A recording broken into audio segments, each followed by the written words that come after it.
Assalamualaikum warahmatullahi wabarakatuh. Jumpa lagi dengan Ibu Laila.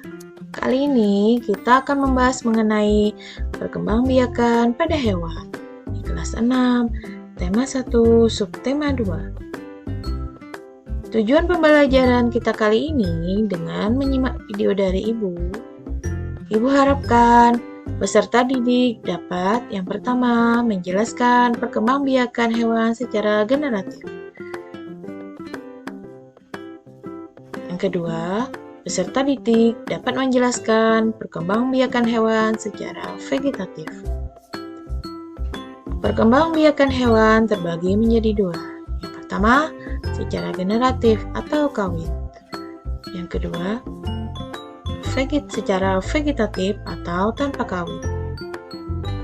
Perkembangbiakan generatif pada hewan, yang pertama ada ovipar atau dengan cara bertelur, contohnya ayam. Kemudian kedua ada vivipar atau melahirkan, contohnya kucing. Yang ketiga, ovovivipar atau bertelur dan melahirkan, contohnya kadal. Perkembangbiakan generatif pada hewan yang pertama tadi adalah ovipar atau berkembangbiak dengan cara bertelur. Cirinya, pertama, tidak menyusui. Kedua, tidak punya daun telinga. Ketiga, induk suka mengerami telurnya. Yang keempat, kebanyakan adalah unggas. Contohnya ayam, angsa, dan burung. Perkembangbiakan generatif pada hewan berikutnya adalah dengan cara vivipar atau berkembangbiak dengan cara melahirkan. Cirinya, yang pertama, memiliki daun telinga. Yang kedua, memiliki kelenjar susu. Yang ketiga, menyusui anaknya. Yang keempat, penutup tubuh hewan vivipar adalah rambut.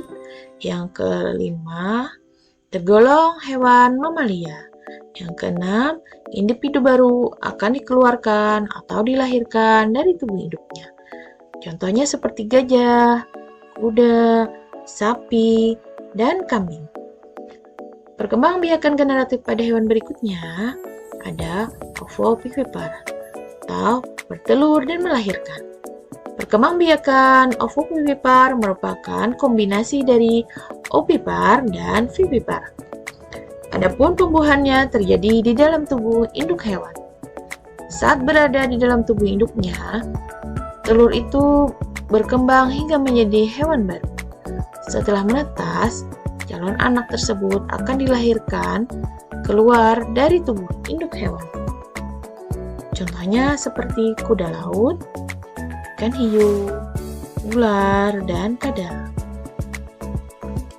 Kemudian kita akan membahas mengenai perkembangbiakan vegetatif pada hewan atau tanpa kawin.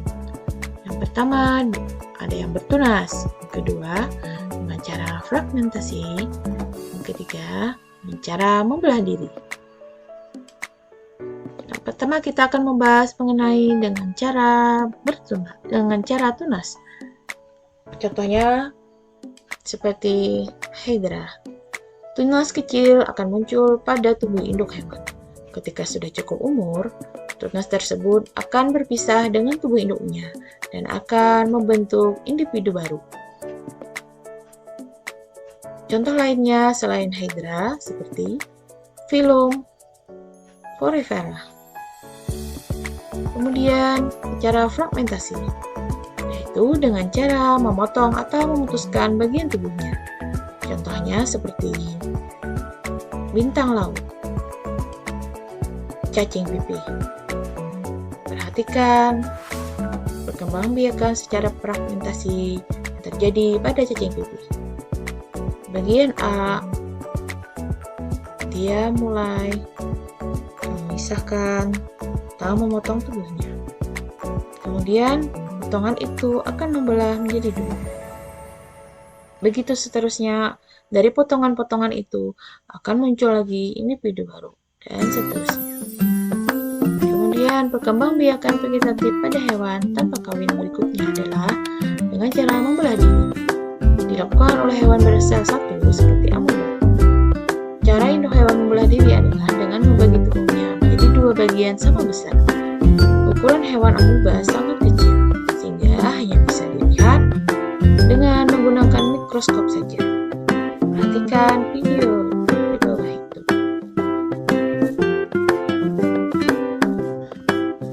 Jadi, kesimpulan pembelajaran kita kali ini adalah hewan berkembang biak dengan dua cara, yaitu secara generatif dan vegetatif. Perkembangbiakan hewan secara generatif ada tiga, yaitu ovipar, bertelur, vivipar, melahirkan, dan ovovivipar atau bertelur dan melahirkan. Perkembangbiakan hewan secara vegetatif ada tiga, yaitu dengan cara tunas, fragmentasi, dan membelah diri.